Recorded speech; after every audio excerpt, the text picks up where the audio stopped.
Assalamu alaikum class 9. This is our lecture 22 and today we will do our translation exercise number 40 from your EGC. This is past perfect tense and as we are doing our passive voice sentences, this is also one of them. Past perfect tense आपको मालूम है कि कोई भी action जो कि आपका past में कंप्लीट हो चुका हुआ है, पहचान इसकी क्या होती है कि इसमें हैड के साथ third form of verb use होगी। जैसा कि आप फर्स्ट सेंटेंस देखो, दफ्तर 2 बजे से पहले बंद कर दिया गया था। सबसे पहले आपने ये देखना है कि सेंटेंस में कि एंड में कौन से वर्ड्स आ रहे हैं। कर दिया गया था, किसी और ने एक्ट किया है, एक्शन जो डूअर है वो किसी और ने किया है, खुद से नहीं हुआ। The office had been closed before 2 o'clock। 2 o'clock कैसे लिखना है आपने, इसको आप ध्यान से अपॉस्ट्रोफी का यूज़ करना है जब वो लिखना है। शाम से पहले मुर्गियों को डरबे में बंद कर दिया गया था। Hens had been put in coop. Pen भी हो सकता है, कूप भी हो सकता है। बिफोर इवनिंग, शाम से पहले। अब यहाँ शाम से जिक्र हुआ है, ये सिंस और फॉर वाला नहीं है बल्कि बिफोर इवनिंग है, शाम से पहले। Hens had been put in coop या पेन बिफोर इवनिंग। सुबह तक दुश्मन भगाया जा चुका था। सुबह तक दुश्मन भगाया जा चुका था, ये बोर्ड का रिपीटेड सेंटेंस है, इसको गौर से देख लो। The enemy had been routed away भी हो सकता है और ड्रिवन अवे भी। The enemy had been driven away by morning, सुबह तक बाय मॉर्निंग, और रूटेड अवे भी हो सकता है। कई माह पहले शहर पर कब्जा किया जा चुका था। कई माह पहले।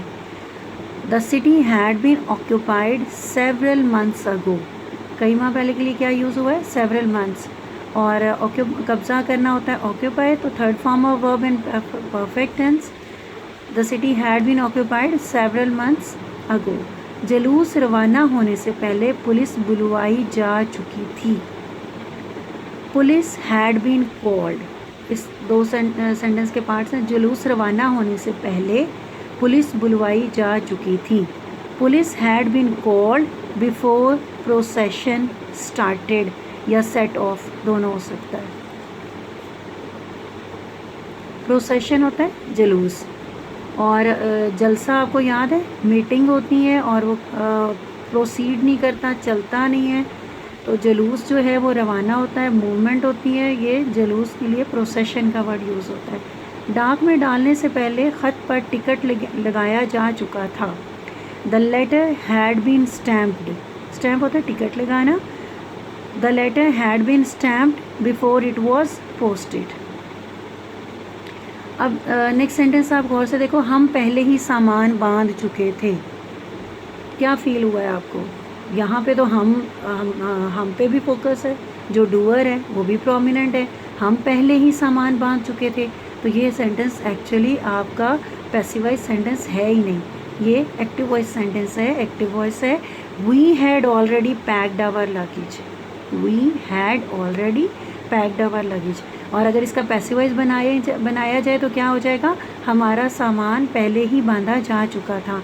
Our luggage had already been packed. Our luggage had already been packed. Next है, सूरज गरूब होने तक मवेशी हाँक कर लाए जा चुके थे। मवेशी क्या होता है, कैटल। यस, इसके साथ इसका प्लूरल नहीं है, एस नहीं यूज़ होता। The cattle had been driven till the sunset. तक के लिए आपने टिल यूज़ करना है। आंधी आने से पहले बच्चों को मैदान से बुला लिया गया था। अब ये भी इसके सेंटेंस के 2 पार्ट्स हैं। कौन से? आंधी आने से पहले बच्चों को मैदान से बुला लिया गया था।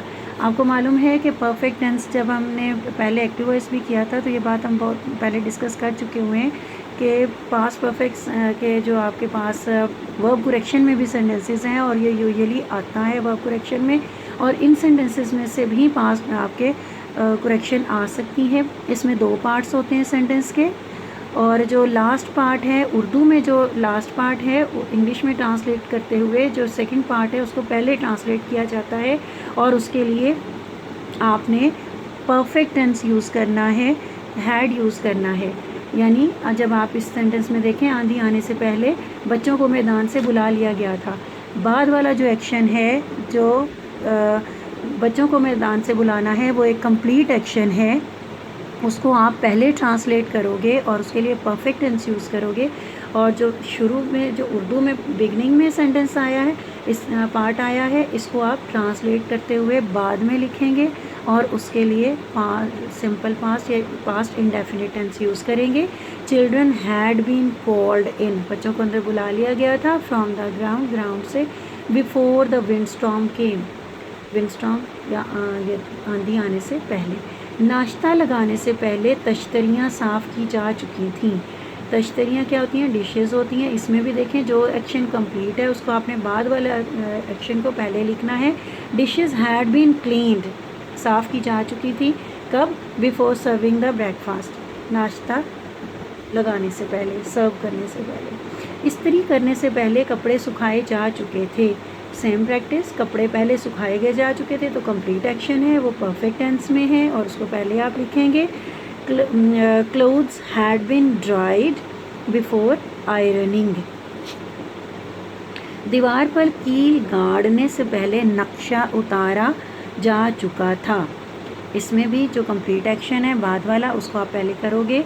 The map had been taken off, take off होता है ना उतारना, taken off before driving the nail into the wall.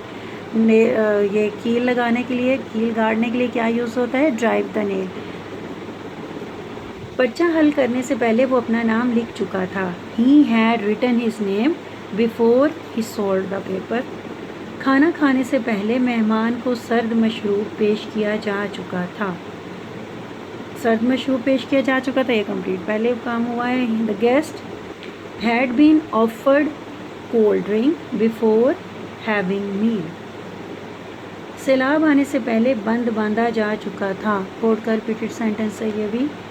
The embankment had been laid before the flood केम।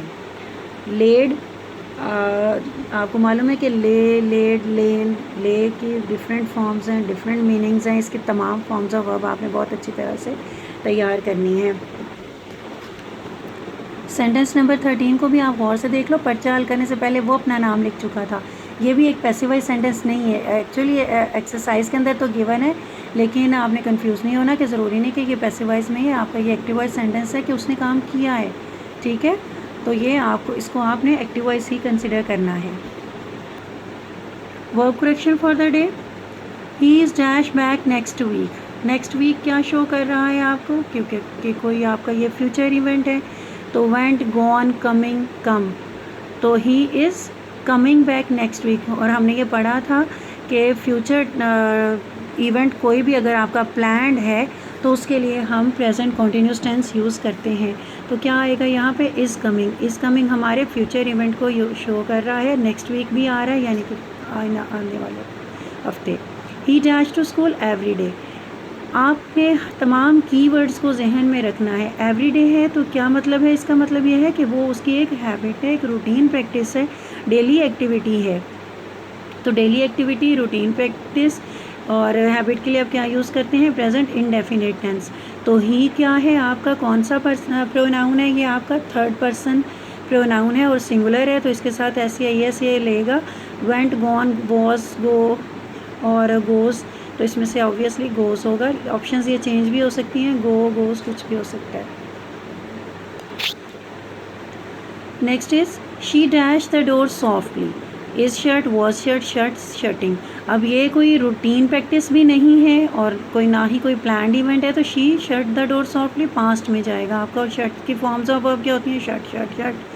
तो एक्चुअली ये कोई भी ऐसा जो इंसिडेंट है या वो सब पास्ट में होते हैं। I dash her in the plane. अब क्या है? Is meet, meets, was meet, met. या इसमें भी आपने लॉजिक को देखना है। क्या है? I dash her in the plane. इनमें से गिवन ऑप्शन में तो आपके पास देखें कि क्या है? इज़ मीट तो हो ही नहीं सकता, आई के साथ इज़ नहीं आना, आई के साथ एस भी नहीं आना, मीट्स भी नहीं होगा। वॉज मीट्स, वॉज, ये तो वैसे ही लॉजिकली गलत है कि वॉज के साथ एस आएगा ही नहीं, और मेट आएगा मिला उससे। और वैसे भी जो इस तरह के इंसिडेंट, जैसे मैंने आपको पहले बताया कि जो डोर वाला है उसमें भी और इसमें भी जो मिलना है ये एक्सीडेंटली मिलना है, तो उसके लिए एक ही दफ़ा हुआ है, ये कोई रूटीन तो नहीं है, इसलिए ये आप कौन सा टेंस यूज़ करेंगे, पास्ट का। I dash him next Monday, next Monday show कर रहा है कि आपका क्या है, फ्यूचर इवेंट होगा ये। तो फ्यूचर में यहाँ पे आपके पास जो गिवन ऑप्शंस हैं उसमें I shall see is the right option. Learn plus write each and everything according to the lecture number